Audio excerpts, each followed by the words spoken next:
Hello out there to all our friends who are interested in HIPAA training for their agency, employers, business associates, and the like.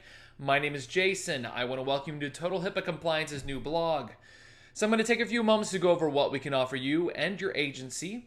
And I also want to talk about the HIPAA Omnibus ruling and some things you need to keep your eye on when implementing this law. Let's talk about our first topic, texting.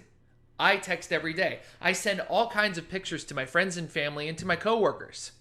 Have you ever stopped to think what happens if you're sending protected health information to a coworker and his wife picks up his phone? Or they lose that phone? If you haven't encrypted the information, you have created a breach. That's right, that little comment you made about a client and a condition that needs to be updated in his file is now sitting on your phone provider's server and technically could be intercepted anywhere along the way to your coworker. Well, even if your phone is encrypted, you're still sending that information in an unencrypted format. Just like email, you need to encrypt this information. Now, I'm not in the business to recommend programs that will encrypt any text you send, so I'm going to have to defer to the internet.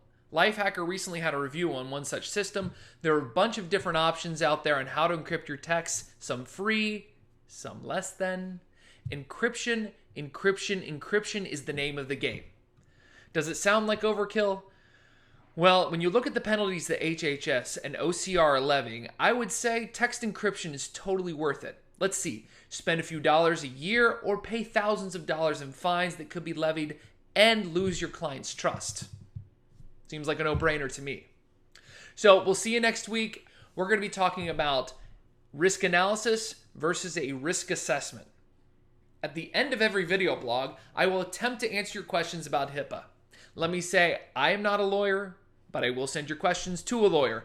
And this in no way, shape, or form should be considered legal advice, standard disclaimer stuff, don't sue me. So, first question is, are the new HIPAA guidelines a result of Obamacare? No. This is part of the stimulus bill that was passed in 2009. The regulations just took a little longer to be issued than expected. Thanks a lot for tuning in. My name is Jason. I'm with Total HIPAA Compliance.